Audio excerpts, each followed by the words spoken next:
alive around me. Any guy I know back in the States that deserves a bullet in the fucking head, they'd throw me in jail the rest of my life. Richard's endless campfire stories of killing and death are making us all uneasy. I wish David would stop filming him.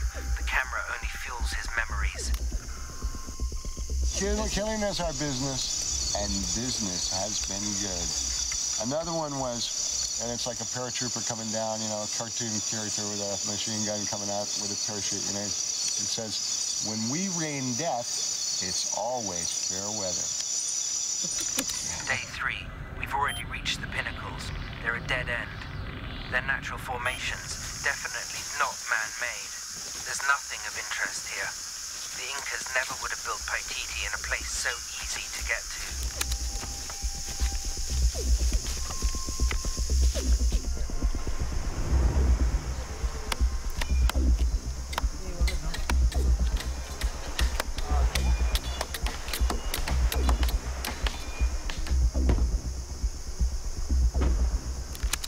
We're on the way back from the pinnacles.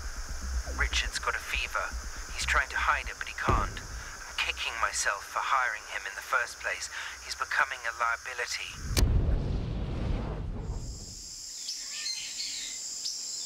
I had expected Richard to be tougher than this, after all that macho talk of his days back in Vietnam.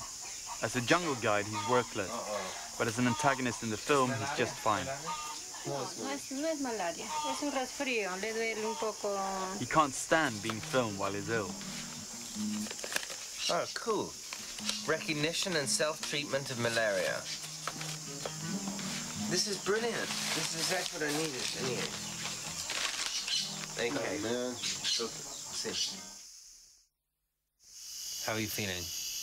Cold. I got 3 shirts on.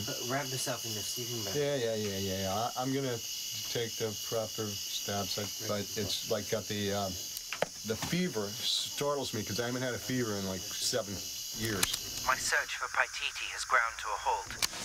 Let me ask you, if something happened to that camera, we could probably go home early, right? Richard's really sick.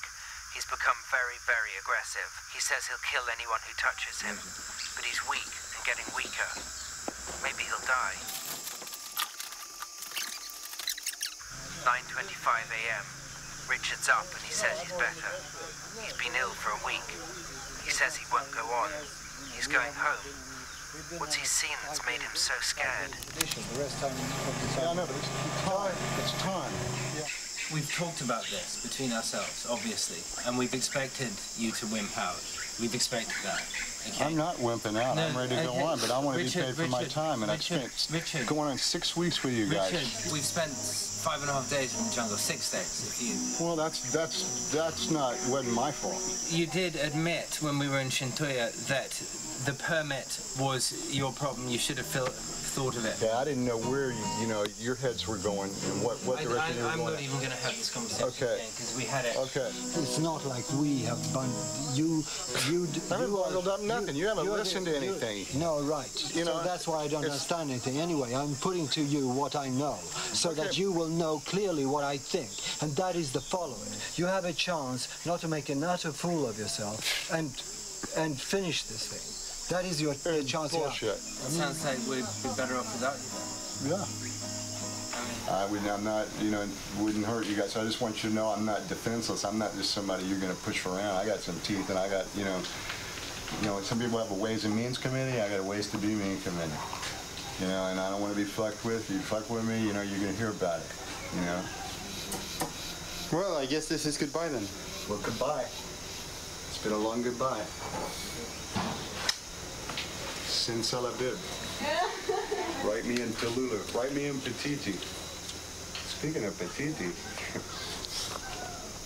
that pair of Paititi. So, this is where Richard goes back to Cusco to steal our film. Well, let him.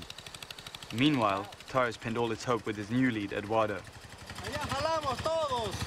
We're free! We're free of Richard Fowler.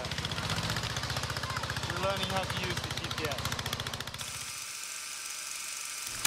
Eduardo moved here 18 years ago.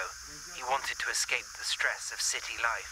There's a desperation in his tale, as if he's running from something. His family back him, but they think he's crazy. He's desperate to achieve something before it's too late. His time's slipping away. ¿A dónde se han ido 30 años? My expedition is his last chance, and he knows it. Eduardo knows a family from the Machaginga tribe. The target area for Paititi lies inside their ancestral lands. Their oldest son is called Pancho. He lives up on the Palatoa River off the Madre de Dios. Eduardo says this is the wrong time of year for an expedition. The rivers are too high, the weather too bad, but I can't wait. After much coaxing, he's agreed to take me to meet Pancho. Necesita entrenamiento. Necesita como dicen, purificarse un poco, ¿no? Cultivar el espíritu de desprendimiento, no tener ambición por nada de lo que pueda haber allá. La máxima ambición de ustedes puede ser la filmación. Eduardo's a dreamer. He rants on about curses and veiled evil. If he talked less and did more, he would have found Paititi by now. Son nativos agresivos, ya han muerto ya varios extranjeros ahí arriba. No, ellos no van a preguntar, hola, ¿cómo estás? ¿Qué tal? ¿Qué haces acá? ¿Por qué vienes? No te van a preguntar. Están viendo la ropa, todo lo que ven, la cámara que está filmando. Arranque, ¡fa! Su flechazo te cae y es envenenada la flecha. Eso está lleno de maldiciones de los brujos de los incas. I mean, Eduardo is obviously a complete Fruit Loop, and he's saying there are UFOs up there and there are wild witches and stuff, but I've got a feeling there's something up there. Aquí hay muchas personas ahí en las alturas que andan buscando los tapados. ¿Qué cosas son los tapados? Son tesoros que alguien dejó, por decir, 100 años, 200 años, 500 años atrás. Entonces, ese oro, esa plata enterrada, a veces son 10 kilos, 20 kilos, 30 kilos, 50 kilos, ¿no? Para ir a sacarlo, tiene que hacerse un pago a la tierra. ¿Cómo se paga la tierra? Con un perro, lo matan ahí. O de repente, si la cosa es grande, matan a un hombre. Eduardo's story about Pancho. While out hunting far upriver as a young man, Pancho discovered a massive series of ruins. He found a hatchet buried there, its blade adorned with gold. He took it to his father, who said that the ruins were cursed. He ordered Pancho to put the hatchet back at once and forget about the ruins. Pancho did as he was told. He returned the hatchet, but he couldn't forget. We've arrived in time for the annual carnival. Pancho's nowhere to be seen. Eduardo's forbidden me to ask the natives anything about the lost city. Pancho has been sworn to secrecy. If he works with me, the tribe will punish him, maybe even kill him.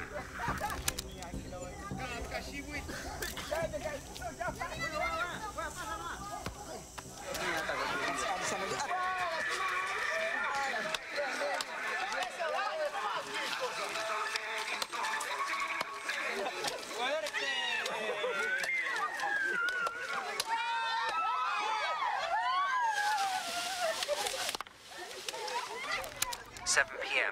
Eduardo's telling Pancho's story to the film team. I wish he'd spend less time telling tales and more time getting Pancho to lead the way. Y había sacado un hacha de oro. Pancho's ambition is the opposite of my own. I long to find a lost city overgrown and deserted.